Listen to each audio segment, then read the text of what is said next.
যাত্রী কার্যালয়ের পাশে গজিয়ে উঠবে বার ও রেস্টুরেন্ট জানিয়ে ইতিমধ্যেই সরব হচ্ছেন গ্রামবাসীরা। অভিযোগ, ময়নাগুড়ির চূড়াভান্ডার এলাকার এক ব্যক্তি বার ও রেস্টুরেন্টের জন্য লাইসেন্স আবেদন করে ঘর নির্মাণের কাজ চালু করেন। এই গ্রামের মানুষেরা দিন এনে দিন খায়। সেই জনবসতি এলাকায় মদের দোকান যদি করা হয় তাহলে মদ খেয়ে অশান্তি, সামাজিক বিশৃঙ্খলা সহ নতুন প্রজন্মের ভবিষ্যৎটা নষ্ট হবে। তারাও খুব কম মূল্যে হাতের নাগালে মদ পেয়ে গেলে নেশাগ্রস্ত হবে। ইতিমধ্যে এই বিষয়ে স্থানীয় গ্রামবাসীরা প্রশাসনের দ্বারস্থ হচ্ছেন। জানা যায়, এই বিষয় নিয়ে জলপাইগুড়ি জেলা শাসক, ময়নাগুড়ি ব্লক প্রশাসন, পঞ্চায়েত সমিতি সহ চূড়াভান্ডার গ্রাম পঞ্চায়েতের প্রধানকেও স্মারকলিপি প্রদান করেন স্থানীয়রা।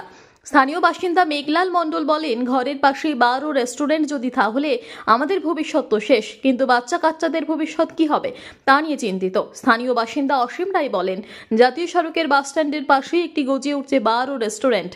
স্থানীয় মহিলাদের অভিযোগ, দোকান বড় করার নাম করে স্থানীয় গ্রামবাসীদের কাছে স্বাক্ষর নিয়ে রীতিমতো বার ও রেস্টুরেন্টের জন্য ঘর নির্মাণের কাজ শুরু করেছেন এক ব্যক্তি। মহিলাদের আরও অভিযোগ, ঘরের পাশেই যদি বার ও রেস্টুরেন্ট হয় তাহলে ছোট বাচ্চাদের নিয়ে থাকা অসম্ভব। অভিযোগ বলতে আমাদের এখানে যে বাস স্ট্যান্ডটা আছে, বাস স্ট্যান্ডের সাথে একটা দোকান লাগাওয়া, সেই দোকানে নাকি ওয়ান শপ খুলবে। তো আমাদের এখানে যারা স্থানীয় আছি আমরা, সেই ওয়ান শপ আমরা বন্ধ করার জন্য প্রশাসনের কাছে যাব। আজকে আমরা বের হয়েছি, যাবো। আমরা প্রথমে জেলা শাসকের কাছে যাব, ওখান থেকে এক্সাইজের কাছে যাব এবং বিডিও সাহেবের কাছেও আমরা যাব।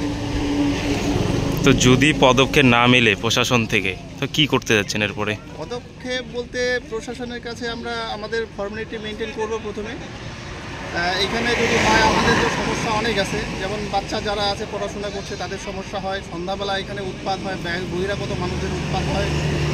এছাড়া হচ্ছে এই যে যারা আসে তাদের অশ্রাব্য গালি গালাজ মানে জঘন্যতম ভাষা ব্যবহার করে, এগুলো বরদাস্ত করা যাবে না। এই জন্য প্রশাসন থেকে যদি আমরা সত্যর্থ কোনো ভূমিকা না দেখতে পারি, তাহলে আমরা বৃহত্তর আন্দোলন, সেক্ষেত্রে পদ অবরোধ অনির্দিষ্টকালের জন্য বন্ধ করে দেব আমরা। আপনারা দেখছেন সংবাদ শিরোনাম।